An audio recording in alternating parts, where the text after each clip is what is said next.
Olá, sejam bem-vindas, sejam bem-vindos. Hoje a gente vai ter uma conversa sobre retrotopia e desencanto, ou desencanto e retrotopia. Eu sou Pedro Luiz. Eu sou Alexandre Ferreira. Retrotopia, Alexandre. Olha aí, hein? Do nada Sabe vem o que uma parece? dessas. Quando a máquina de lavar quebra e o cara que vem consertar... O técnico vem... E não é um cara, assim, muito confiável. E fala, sabe o que foi? É que a retrotopia do motor auxiliar... É isso mesmo. A retrotopia tem nome de peça de máquina de lavar roupa. Tem razão. Mas imaginária. Não é sobre isso. Imaginária. Mas olha, não é sobre máquinas de lavar roupa. Embora quando quebra haja um desencanto tremendo. Não consigo me ver sem, não é? Pois é. Mas, antes de tudo, convido você a voltar uma casa, se você chegou aqui pela primeira vez, e ouça o começo de conversa em que a gente lê um trecho da introdução do livro do Zygmunt Bauman. Olha aí, hein, Alexandre? Quanto tempo que o Bauman não aparecia aqui, em que nós falamos de retrotopia. Ele fala de retrotopia. E hoje a gente vai esmiuçar um pouco mais esse termo, um pouco esse pensamento, essa realidade aí que se faz presente em nossos tempos e que tem a ver com desencantamento também, né, Alexandre? Sem dúvida nenhuma, porque tudo vai começar nesse desencanto, nessa possibilidade de encarar a realidade de uma maneira desencantadora. E o que você faz com essa náusea que vem quando você olha para o mundo e fala, tem alguma coisa errada que não está certa? Você tem que inventar uma coisa desculpa. Está fora da ordem, né? Que é o que você vai ouvir aí no intervalo. Já adiantei o intervalo, hein? Eu ia tocar, Alexandre, Índios de Legião Urbana. Poxa! Porque ele fala da saudade que eu sinto de tudo que eu ainda não vi. Você podia tocar o próprio Tim Maia, Universo em Desencanto. Universo em Desencanto. Você podia tocar Belchior, que nós vivemos como os nossos pais. Pois é. O que será? Então pode ser que eu mudei de ideia, hein? Ouvindo o programa daqui a 28 minutos você vai saber. Avance lá então, né?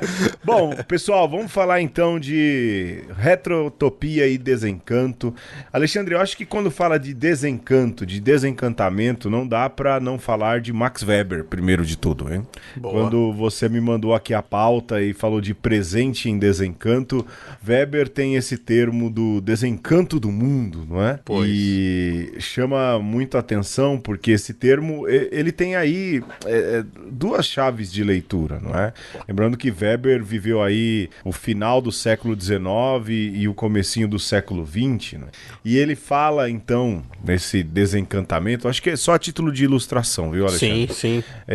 De que há um problema, não é? Que as religiões elas já não respondem mais, né, àquilo que são os anseios do mundo, ou seja, quando você vai crescendo o conhecimento científico, automaticamente aquilo que é o sentimento religioso, o pensamento religioso vai perdendo a sua essência e aí então vai se desencantando o mundo, né? Vai se retirando o encanto do mundo, mas também Weber fala do sentido de que a ciência também não consegue dar sentido a tudo, não é? Pois. Então, o ser humano diante desse dilema, ele vive um certo desencantamento do mundo. Eu vou fazer um parêntese aqui. Esses dias eu li alguém falando de ateísmo, né? E dizendo, olha, deve ser duro, não é? Um ateu falando, pra mim é muito difícil pensar, e nisso eu admiro quem crê, porque imagino que a minha vida, ela não... Quando acabou, acabou. Então, que sentido que tem essa vida aqui, né? É árido. E ele diz, é árido? E nesse sentido, os religiosos têm aí encontram um sentido de vida. Depende. Depende. Mas, em geral, se dá um sentido, alguma coisa. Mas é fato. Existe um desencantamento com o mundo. Que esses dois polos não conseguem dialogar. dialogar, né? Vou fazer um outro parêntese, Pedro. Vai lá. Faça um colchete agora. Vou fazer um colchete, já que você falou de um ateu, né? Que pode ser que seja bem árido pensar no fim da vida. Eu ouvia um crente, né? Crente aqui no sentido mais amplo, não necessariamente da tradição evangélica, né? Que insistia na ideia de pecado mortal no sentido de danação da alma. E aí, o sentimento que eu tive foi bem parecido com o desse ateu aí. Porque... porque onde entra a questão da misericórdia, não é? Não, mais ainda, Pedro. Porque pro ateu, se ele estiver certo, acabou, né? Mas pro crente que acha que Deus tá contabilizando ali, tem um marco atemporal, que se você ultrapassar, você cai no inferno, o inferno é pior do que a inexistência, cara. Eu concordo contigo. E outra, Alexandre, mas é ilógico você pensar em pecado mortal como danação da alma, porque existem sempre as circunstâncias. Quais são as circunstâncias? Ora, para começo de conversa, o fato de que você pode ter cometido um pecado mortal e logo em seguida ter morrido. Sim. Como é que fica a história, não é? Como é que fica essa história? Então quer dizer que uma vida... uma vida de santidade, uma vida de moral correta e tudo, mas por causa de um pecado mortal, então, e a falta de oportunidade de reconciliação. Vamos supor que você cometeu um pecado mortal por limitação humana no meio de um lugar em que não há nenhum sacerdote católico. Porque esse pensamento contabilista, ele entra aí também, né? Sim. Porque ele leva-se em conta... É curioso que esses pensamentos geralmente pensam num cenário em que a Igreja Católica é dominante, em que há um sacerdote a cada esquina, uma comunidade paroquial a cada esquina, mas quando se morre, então, você não tem um sacerdote, é a danação da alma, então. Então não valeu de nada. É um desencantamento também, de fato, né? Sim, e aí, Pedro, acho que é válido ter em conta que a gente, ao tratar desse parêntese, desse colchete, nós já estamos falando de utopia, de retrotopia e, no fundo, de algo que está para além do presente. Porque essas ideias de finitude e do que acontecerá depois do presente, elas moldam a forma como nós estamos no presente, né? Sim. Sim. É só lembrar você, lá pro começo de uma conversa, a gente já falou sobre utopia, né, Alexandre? Lembrar que esse termo é de São Thomas More, e eu não lembro se lá ou agora também, não é? Não é que é um termo anestésico, opiáceo, no sentido de ser ópio do povo, não é? Então você vive uma utopia porque o presente não lhe agrada, então você não encara o presente. Mas é importante entender isso que o Alexandre está dizendo, né? Porque tanto a utopia, o lugar que ainda vai existir, não é isso, Alexandre? Sim, em linhas gerais, não é? O lugar a se realizar, o topos, não é? Topos é lugar. Ou a retrotopia, que é voltar ao lugar do retrovisor. O lugar bom. Na concepção de quem quer voltar pro lugar bom, né? O paraíso perdido. Na opinião de quem acha que é paraíso. Vai, fala mais uma que eu vou... Mas o sonho de voltar ao retrovisor, e na vida não há retrovisor. O retrovisor é onde você olha, você não retorna por onde você passou. É, de fato, um presente em desencanto, não é? É uma fuga da realidade, Alexandre. Você deve ter ouvido. Ouvi. Nesse momento, Thor ou Tupã. Ou Tupã. Olha, se manifestou na conversa. Ou até mesmo Yansan. Então, eu ia falar quem é, né, a entidade Yansan. Olha, as divindades se manifestaram, né? Porque há de verdade uma fuga da realidade, Alexandre. As pessoas querem fugir daquilo que é o seu cotidiano. E lógico, tem gente que foge pelo cinema, pela literatura, foge pelas redes sociais, né? Tentando viver uma vida ou olhando a vida de um outro que não é a sua. Mas, em geral, mostra um presente em desencanto. Ou seja, a realidade que cerca, ela não completa, ela não serve, ela não é boa. E aí, então, você se desencanta com isso tudo, com essa falta de resposta ou excesso de resposta, e aí você foge da realidade. Tanto utopia, aqui num sentido negativo, quanto a retrotopia, elas são sintomas de uma fuga de realidade, não é isso? Sim. E, Pedro, voltando à questão do discurso religioso, né? Porque também talvez esse disclaimer caiba, né? A gente pode falar da nossa realidade, da nossa resposta do nosso tempo. É muito, e isso é uma coisa que vira e mexe vem à minha mente, e eu retorno a esse ponto, né? A gente não pode pensar que a resposta que a gente dá hoje é a mesma que o Weber deu no seu tempo, ou que sim. Agostinho... Mesmo Marx, as pessoas adoram atualizar Marx. Cara, Marx foi um pensamento do seu tempo, né? Sim. E mesmo a patrística, né? E é importante a gente lembrar disso, que por mais que você leia um autor que já passou, a gente não consegue absorver tudo aquilo que tá na mentalidade a partir da escrita, né? Por quê? Veja, o sentimento religioso, via de regra, ele encanta o presente, né? O sentimento religioso verdadeiro, ele te ajuda a significar o presente. O sentimento religioso falso, ou a falsa religião, né? Ou essas religiões opiáceas, elas se ofertam como fuga da realidade, né? Então, se você, no seu ato de crer, valoriza o presente como um momento de transformação, se você encontra sentido na sua vida, e aqui pode ser um sentimento religioso, verdadeiro, de um comunista.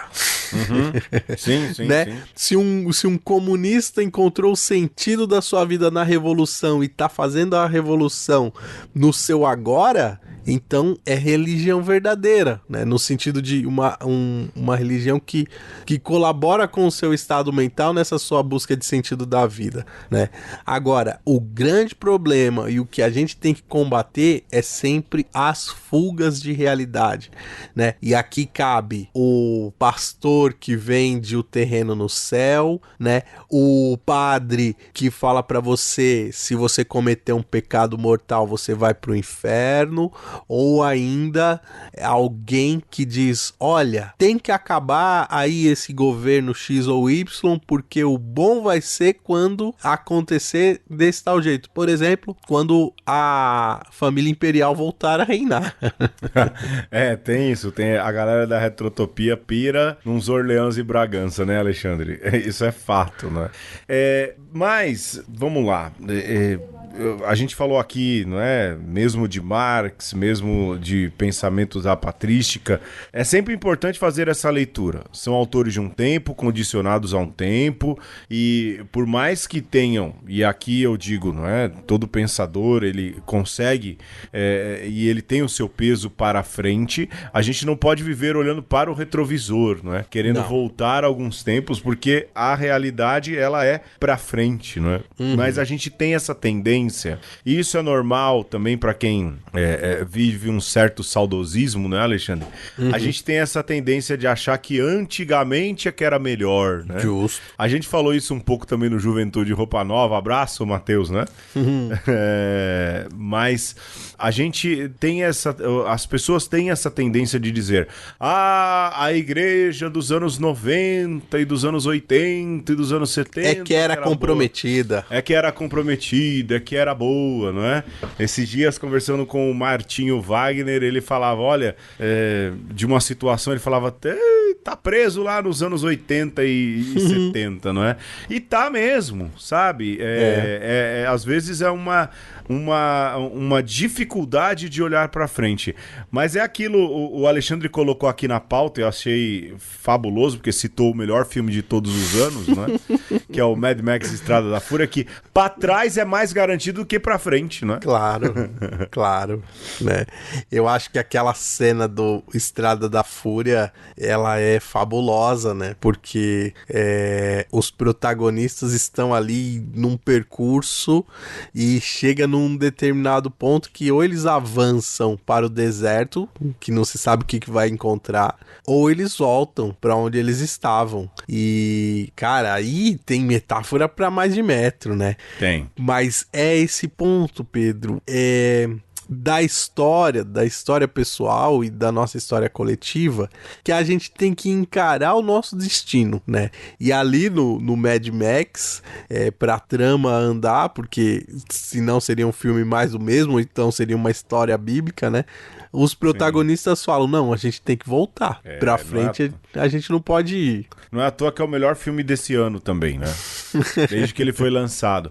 Mas é verdade, lógico, ali em Mad Max há um fato. Você consegue voltar pra trás, não é? Porque é um caminho, um caminho, não é? Agora, quando a gente fala de progressão histórica, nós não conseguimos voltar pra trás. Não. Né? Não vai voltar pra trás. A sociedade de 2023, ela não é mais a mesma de 2019. Ela não é a mesma de 2020. Tem uma pandemia no meio aí que transformou muita coisa. Quanto mais ela vai voltar a ser, não é, a sociedade pré-revolução sexual, quanto mais ela vai voltar a ser a sociedade pré-revolução francesa, quanto mais ela vai voltar a ser a sociedade feudal, não vai voltar. Então, essa ideia do pra trás é mais garantido que pra frente serve no Mad Max.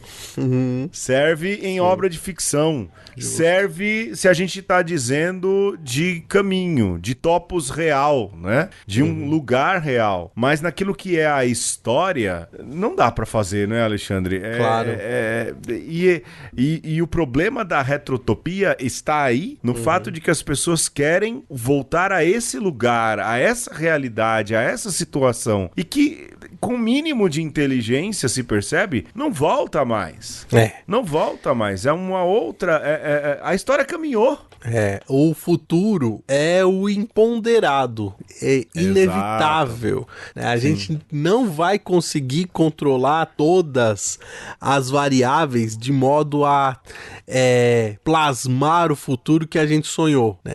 Isso se chama imaturidade, né? Então, quando alguém propõe, vamos restaurar algo que já se foi, né? Vamos restaurar o Império Romano e fazer o Império Romano global agora. Sim. Quer dizer, já não é mais o que era antes. Já começa daí, porque a gente não tá partindo do mesmo lugar.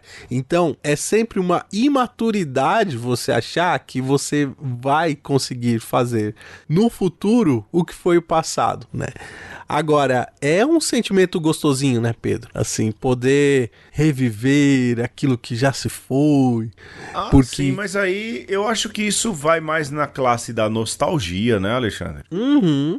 Esses dias, por exemplo, eu já não consigo mais comer carne com muita gordura. E se eu tomo mais de 2 cervejas, eu não passo bem.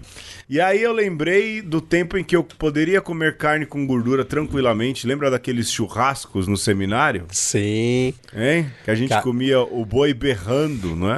Que a gente que corria atrás, né, Pedro? De acender a churrasqueira. Então, assim. Alexandre, a gente ia atrás da carne. Se a gente não fosse, ninguém ia também. Ninguém ia. Todo mundo queria o churrasco. Mas se não fosse a nossa turma ali, né? E a gente era esperto, né, Alexandre? Sim. A gente assava a linguiça, o contrafilé ali, mesmo as outras carnes que a galera gostava de tostada, e a gente ficava ali só pastorando, e o final do churrasco era nosso, porque todo mundo já tava empanturrado. E aí a gente comia... e a gente comia do nosso agrado, mal passado e tudo mais, não é?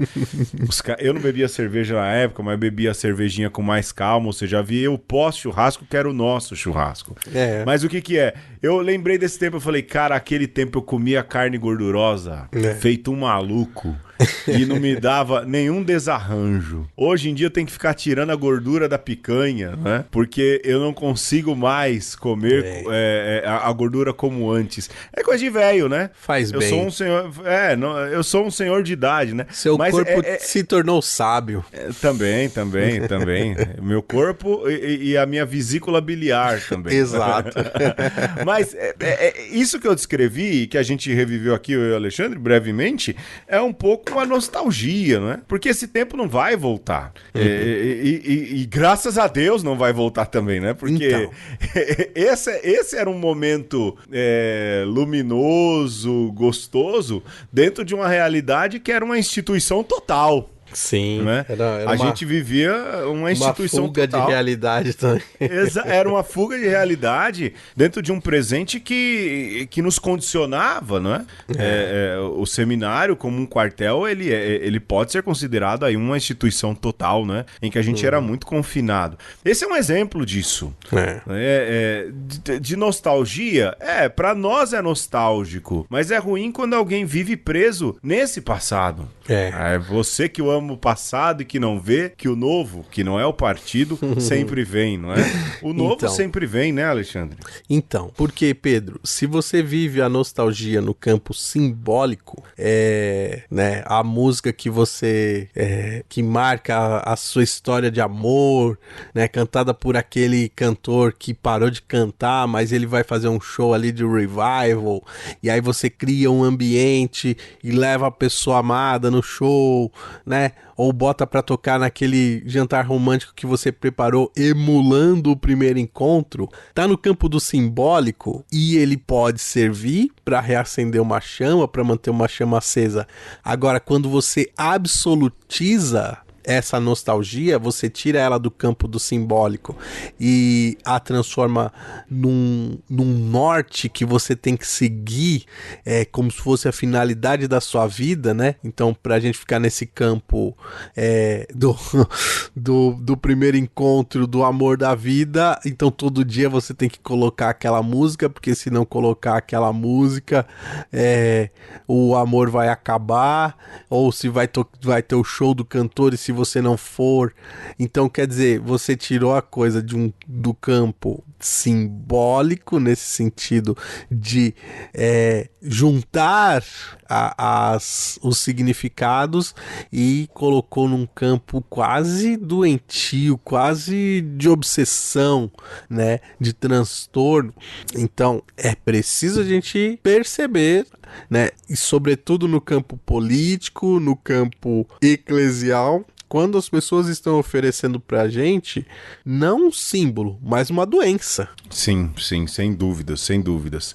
Alexandre, eu acho que a gente poderia dar uma pequena pausa, porque certo. O Alexandre quer falar daqui a pouco sobre cebolas. Certo. E então vamos ouvir a nossa vitrolinha, a gente já volta? Bora. Eu vou procurar uns cebolitos na despensa. Aê, vai lá.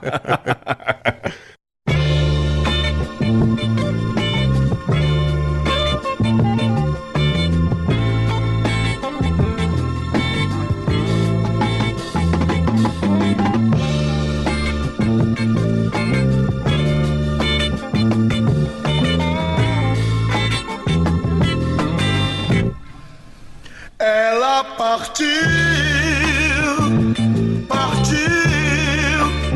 e nunca mais voltou. Ela sumiu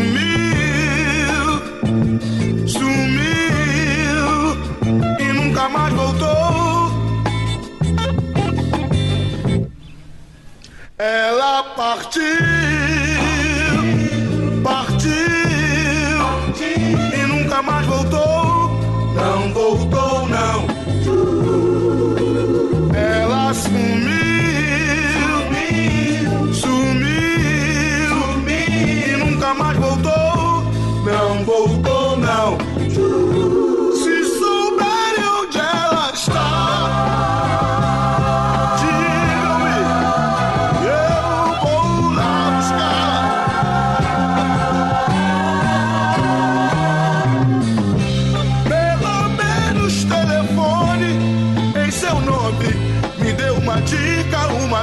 pista insista.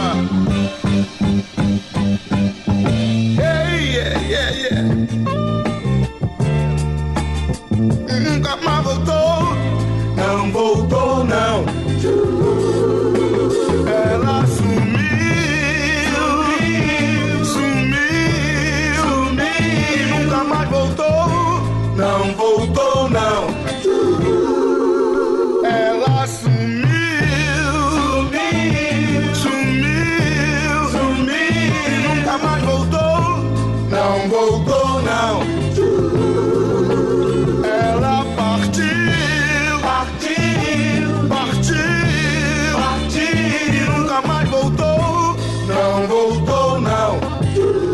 Se eu soubesse onde ela foi, iria atrás, mas não sei mais nem direção. Várias noites que eu não durmo um segundo, estou cansado, magoado, exausto. Hey, yeah, yeah. E nunca mais voltou, não voltou não. Ela partiu, partiu, partiu, partiu, e nunca mais voltou, não voltou não. Ela sumiu, sumiu, sumiu, e nunca mais voltou, não voltou não. Ela partiu, partiu, partiu, partiu, e nunca mais voltou, não voltou não. Se souberem onde ela está, digam-me, eu vou lá buscar.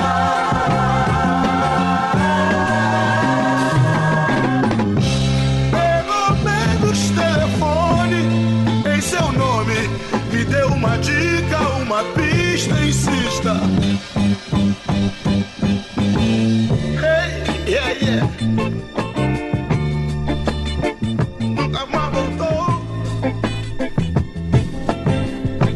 Hey, yeah, ela... E neste episódio nós estamos falando de retrotopia e desencanto. E como não poderia deixar de ser, né, Pedro? A gente tem que puxar a base bíblica da coisa, né? Porque somos cristãos, então quando você coloca uma citação bíblica, Pedro, você fundamenta, entendeu? Você sai do campo aqui dessa especulação maluca que a gente faz numa conversa e se transforma de fato num podcast de teologia. Até porque ainda agora a gente estava fazendo a nossa conversa e fundamentando nossa conversa com Mad Max, né? E Max Weber, os dois Max aí. Os dois Max, né? Então vamos cristificar a conversa, né? Vamos então trazer ela para o campo religioso.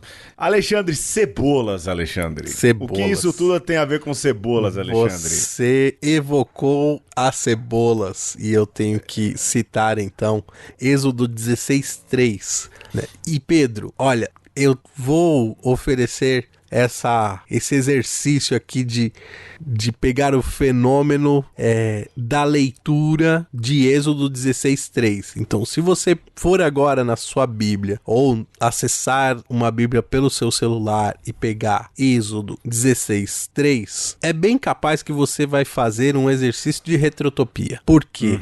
Se para você essa leitura ela é sagrada, então quer dizer que você vai acessar uma narrativa que aconteceu lá no passado e que, de certa forma, ela ilumina o seu presente, né? Eu diria que até aí é um grau de retrotopia aceitável e bom, né? Porque pra gente, as histórias do povo de Deus é um passado sagrado que quando a gente revisita, não porque a gente quer ficar lá, mas nos traz luzes para o aqui, né? E agora. Porém, em Êxodo 16:3, nós vemos o registro de um acontecimento tardio, certo, Pedro? Porque o Êxodo não foi escrito ali para e passo, né? O povo caminhando no deserto e alguém atrás com uma pena escrevendo, até porque naquele tempo nem tinha pena, né? Não tinha.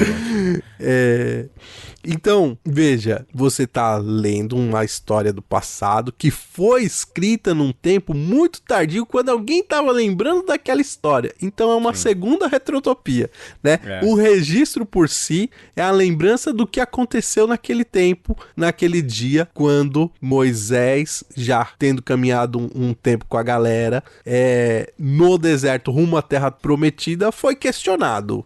Pô, Moisés, você tá tirando, mano? Nós tava lá de boa, e aí você chama nós aqui pra esse perrengue. Quando a gente tava lá na casa, na mansão dos boy, a gente tinha cebola. A gente tava bem melhor do que aqui nesse lugar que você trouxe nós pra morrer de fome, de sede. O trecho, né, Alexandre, que são as murmurações dos israelitas, fala isso, né? A gente era escravo, mas a gente se sentava ao redor das panelas de carne e comíamos pão à vontade, não é? A gente brinca das cebolas, porque esse é um termo teológico, né? Muito conhecido, que é o chorar, o murmúrio por cebolas, porque em Números, depois, né, no livro de Números, lá no capítulo 11, versículo 5, aí fala, a gente tem saudade dos pepinos, dos melões e das cebolas e dos alhos do Egito, né? E aí a gente tinha também um reitor, né, já que a gente tá retrotopaico aqui, né, Alexandre, que vivia falando das cebolas do Egito, né? Ou seja, os israelitas estão instados a viver a liberdade, provocados a viver a independência, colocados para trilhar agora um novo caminho e serem donos da própria história, mas diante daquilo que é a dificuldade, porque todo grande poder traz grandes responsabilidades, não é? Viver a liberdade traz responsabilidade, não é? Você agora é o dono de sua vida. E aí, então, o povo de Israel chora, porque dizia, olha, agora a gente tem que lutar pela própria vida. Lá a gente era escravo, chicote no lombo, mas a gente tinha uma panela de carne, que saudade das cebolas do Egito, né? Exatamente. Isso mostra, assim, pelo menos ao meu ver, não é? E eu sempre fiz essa leitura, a covardia de se enxergar a realidade, de se abraçar a liberdade e de se tomar rédeas da própria vida. Não é? Israel vive essa dificuldade. E é lógico, o redator que coloca depois, o Alexandre fala da retrotopia dentro da retrotopia, né? Vem lembrar isso, não é? Desse murmúrio desse povo. Mas para mim é sempre muito sintomático. Quando a gente falou de retrotopia, o Alexandre veio com esse texto de Êxodo, eu pensei na hora, falei, é central. De fato, é a melhor fundamentação teológica para a retrotopia, é o fato de chorarem pelas cebolas do Egito. Nem lembravam que estão livres hoje, que são donos da própria vida. Sim. Mas lá a gente tinha cebola para comer, né? Tinha carne para comer, né? E é isso, né, Pedro? A experiência da libertação é a experiência do olhar para o futuro, é o encarar o imponderado de frente com fé, né? Que é o chamado que o Deus vivo e verdadeiro faz pra gente, né? E o redator de Êxodo, ele faz questão de, quando coloca ali no seu texto, lembrar essa figura de Moisés e dos pais que atravessam o deserto, aqueles que do povo de Deus fazem a caminhada, e que isso é fundamental, né, sem ser fundamentalista, para o que vem depois, seja o judaísmo, seja o cristianismo, seja o islamismo, que a gente precisa tomar as rédeas da nossa vida na mão e fazer a experiência da liberdade, que significa ir de encontro às possibilidades, não o contrário, né? O contrário é a negação da ação de Deus, né? Então, quando você hoje pega Êxodo 16:3, você é convidado a não ir pra Israel procurar um cajado mágico perdido que abre os mares. Sim. Né? Não é isso que se trata, mas de você olhar pra sua vida e falar, poxa, qual é o mar que eu tenho que atravessar, qual o deserto que eu tenho que estar, por que eu quero chegar do outro lado e quem é que tá comigo nessa caminhada, porque eu não faço a caminhada só. Sim, sim. Agora, Alexandre, lógico, a gente fez essa leitura bíblica da coisa, não é? Então, aí uma fundamentação, mas a gente, o Bauman fala, e o Bauman é alguém contemporâneo, fala de retrotopia, e a gente enxerga esse fenômeno retrotópico, não só na comunidade eclesial, a gente vai tentar falar o menos possível da comunidade eclesial. Eu acho que a gente já vem falando muito de retrotopia eclesial. Porque, Francisco é talvez o maior alvo, o maior vitimado desse pensamento retrotópico, não é? Mas, na verdade, a igreja como um todo, desde o Vaticano II, ela vem enfrentando essas retrotopias, não é? Sim. A gente precisa voltar a um modelo eclesial em que o Papa é um príncipe, né? Carregado numa liteira, as liturgias eram atos incompreensíveis, envoltos num mistério em que o povo não precisava saber participar, bastava se admirar, não é? Sim. Então, a gente já sabe para que caminho isso se envolve na igreja. Não acho que vale a pena tanto falar sobre isso, não é? Mas a gente tem na contemporaneidade muitas chances de perceber essa retrotopia, não é? Por exemplo, você quer a galera que quer voltar pro tempo da monarquia, não é? Sim. E assim, a história andou, galera. A história caminhou pra frente, não é? Não existe família real no Brasil. Não existe. Não existem os sucessores daqueles que um dia pertenceram à família real no Brasil.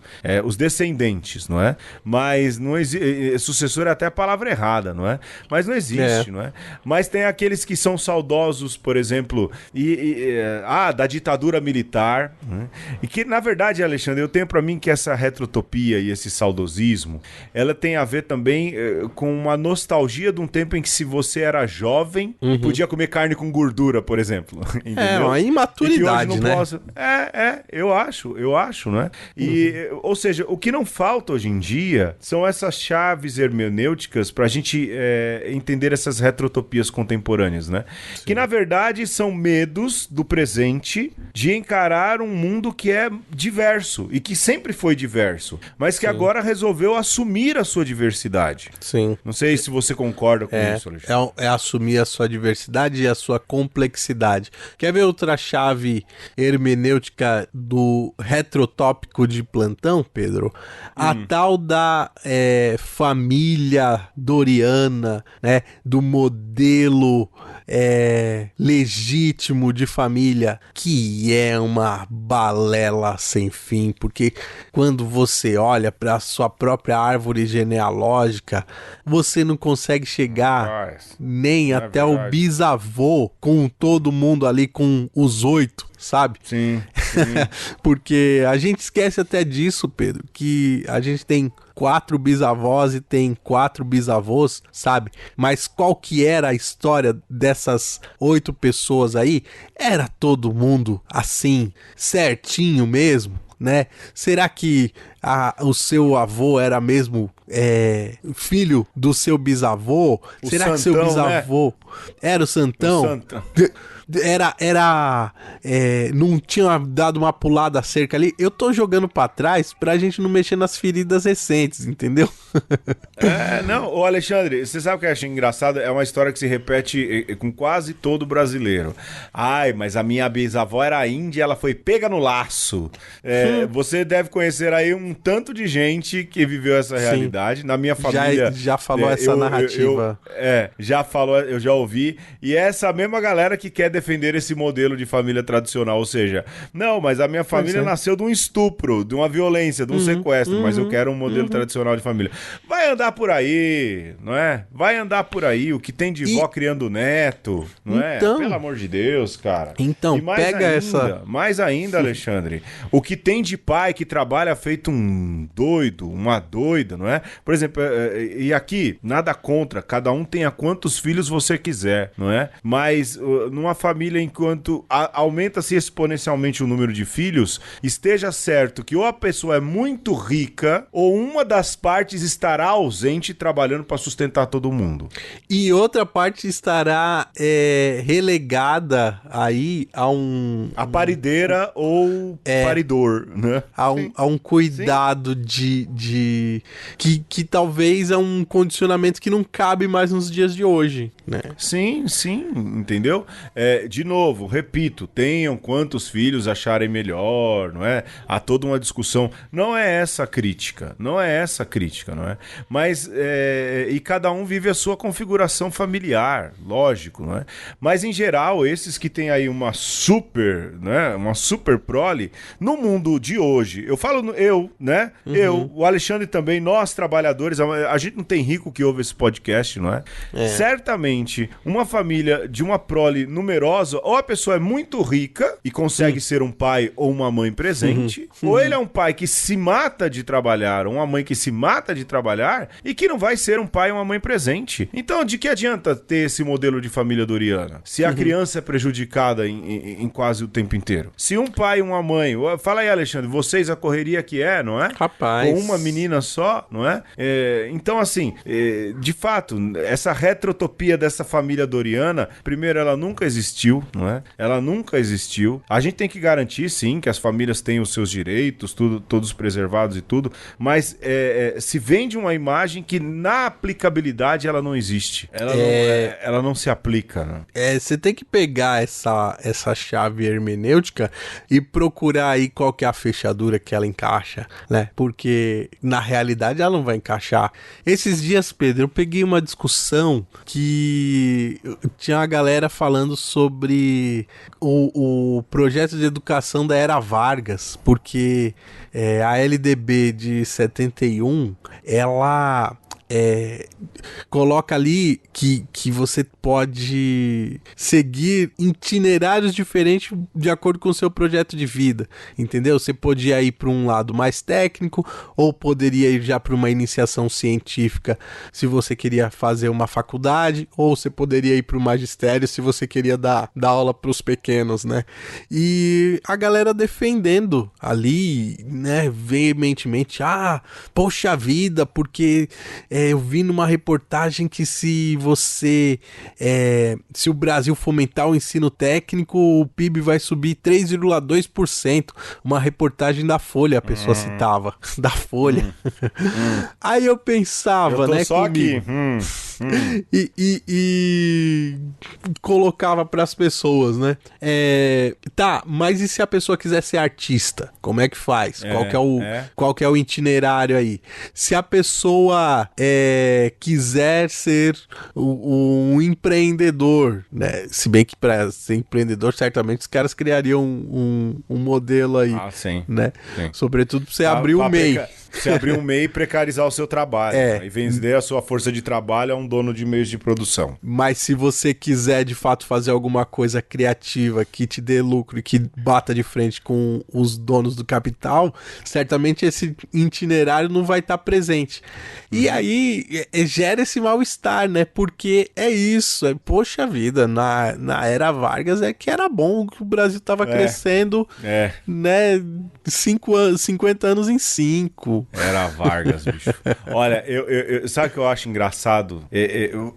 Cara, como Vargas passa incólume, né? E eu fico pistola. Porque tem muito político aí de esquerda também que exalta Vargas. Cara, Vargas só não combateu do lado do nazismo por um erro de cálculo. Porque Vargas simpatizava muito com o nazismo. Foi um problema de timing. Foi um problema de timing, cara. De timing. Bom, tá com preguiça de ler? Assista Olga. Conheça a história de Olga Benário e Luiz Carlos Prestes, não é? Leia Uma das Coisas Esquecidas de R.S. Rose. Procure saber sobre Filinto Miller, que era aí o braço direito de Getúlio Vargas. Era facho, bicho. Cara, é engraçado, né, isso. As pessoas falam assim, mas as leis trabalhistas da era Vargas... Cara, fez porque não tinha mais por onde não fazer, cara. Exato. É que nem dizer que o Collor abriu a economia. O Collor não abriu a economia. O Collor fez aquilo que já estava sendo feito, meu irmão. Né? Ele defraudou. Então, aquilo que já estava ali, no ponto de bala. Era só tirar a ditadura. É curioso isso, né, Alexandre? As pessoas têm mesmo esse olhar para trás. E de viver olhando pro retrovisor. Pra trás é mais garantido que pra frente, né? Só que a era Vargas não volta, cara. O Vargas estourou um tirambaço no peito, velho. Não é? Agora é a hora da gente escrever a nossa história. Não sei se divago, viu, Alexandre? Eu acho que é isso, né, Pedro? Eu acho que a gente não pode perder de vista, a gente precisa estar atento que esse movimento dialético entre o futuro e o passado, ele é constitutivo da experiência humana, né? Então, em nós acontece isso, né? Então, a gente tem um passado que a gente quer preservar, que quando é bem preservado e tem substância, a gente chama de tradição, mas nessa luta do passado que quer continuar, a gente não pode abrir mão também do futuro, né? Então, esse movimento dialético, ele tem que acontecer em cada ser humano e isso vai refletir nesses grupos humanos que se juntam, uns para defender o passado, outros para puxar o bonde para o futuro, e que essa certa tensão dialética, essa guerra entre passado e futuro, de certa maneira, ela é salutar também, né? Ela faz parte do jogo. Sim, mas Alexandre, de novo, não é? Nessa guerra entre passado e futuro, há, na minha opinião, não é? Uma causa perdida, e não uma causa perdida como diz o Zizek lá, não é?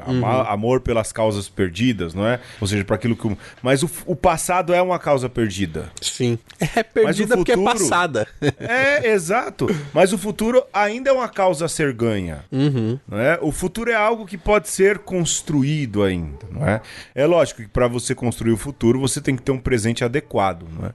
Eu não posso falar de um futuro lindo, azul, não é? No sentido do azul como um céu de brigadeiro, né? Um céu lindo, azul e repleto de coisas boas, se no presente também, por exemplo, alguém tem que lutar todos os dias para pôr um prato de comida na mesa. Pois... para si e para os filhos, não é? Num lugar, numa realidade em que há insegurança alimentar, em que você não parte de igualdade com um monte de gente que já passou na sua frente diariamente. Aí não há chance de vislumbrar futuro, não é? Mas se eu quero um futuro, eu tenho que trazer esse sonho de futuro para esses também, não é? Como é que esse que precisa lutar pelo pão de cada dia, literalmente, não é? Trazer o pão de cada dia, vai pensar em futuro se ele não tem presente? Então é garantir um presente decente para que ele possa sonhar e construir um futuro também, não é? Essas são causas que valem a pena ser lutadas, não é? Agora, uma guerra pelo passado... Pedro, enquanto você falava, eu pensava que para alguns o passado é algo bem sedimentado, até do ponto de vista material, né? E aqui o dinheiro, ele serve bastante pra gente entender essa constituição que ela é social. Então, uma pessoa que é herdeira, Pedro, herdeira de verdade, sim, que a gente pode falar, está deitado aí num berço de ouro, num berço esplêndido, né, financeiramente falando, né, que está aí num condomínio muito bem fechado, onde a sua casa está aí a 500 metros da portaria, né? Essa pessoa, Pedro, ela tem uma noção de que o passado foi glorioso, né? Porque alguém trabalhou e alguém deixou alguma coisa para ela e ela pode construir daqui para frente, sedimentado monetariamente, em algo bastante sólido, bastante estável, né? Diferente, e é isso que você, enquanto você falava, me vinha à mente, né? De uma pessoa que tá deitada num papelão que não sabe se vai acordar daqui a algumas horas, né? Porque não sabe, inclusive, se vai dormir, mas quando raiar o dia, não sabe se vai comer, porque, do ponto de vista material, essa pessoa não tem passado, provavelmente porque abriu mão do seu passado, inclusive, né? E vive o presente não porque quer, e não tem futuro também não porque quer, porque todas as condições lhe roubaram o passado, o futuro e o que se tem é um presente parco, mas graças a Deus que ainda tem aí a possibilidade de estar no presente, porque enquanto ainda tem um pouco de presente, tem um pouco de esperança e tem um pouco de futuro. Mas ou você não, percebe... Né, ou não também, né? Porque às vezes o presente também é um tormento, né? É. E aí quem tá no papelão vai pro crack. Sim. E aí quem tá no papelão vai pra cachaça, né? Também, assim, só um adendo, entendeu? Sim, eu não quero romantizar essas realidades, mas eu queria matizar porque que quem tá no berço esplêndido e quem tá no papelão entende a vida de uma maneira completamente diferente, e a gente que talvez está no meio termo precisa entender a vida de uma maneira diferente, mas se solidarizar com quem menos tem futuro, né? E jogar menos no time de quem tem futuro garantido aí para 5 gerações para frente. Exato. Ah, quem dera, né, Alexandre? O pior é que a gente chama esses sem futuro de vagabundos e de sem futuro, que sem futuro, e idolatra aqueles que muitas vezes roubam o futuro desses e certamente também roubam os nossos. Retrotopia é um equívoco, Alexandre. Pra trás, é um equívoco. Nem pra pegar impulso. O pra trás, na verdade, é trás, é passado. Não rola, né, Fio? Não rola. Eu acho que a nossa trajetória até aqui, né, Pedro, é para dizer isso, que a retrotopia é um ledo engano, é algo que, se a gente começa a sentir o cheiro, a gente tem que jogar logo na lata do lixo, né? E perceber que isso também é uma cantilena contínua aqui no Uma Conversa. A gente não pode, Pedro, fechar os olhos para que quem milita essas causas geralmente está mal intencionado. Então não embarque, porque é furado. É esquema de pirâmide. É esquema de pirâmide, é isso. Mais do que isso eu não tenho a dizer, Alexandre, o nosso tempo está se esgotando. A gente retorna daqui a 15 dias e conseguimos fugir do ciclo, Alexandre. É quase mesmo? Não fomos tão eclesiais hoje, hein? Quase não fomos. Quase. Um beijo. Um abraço. E um aperto de mão, juízo, e olha pra frente, que pra frente é que tem coisa.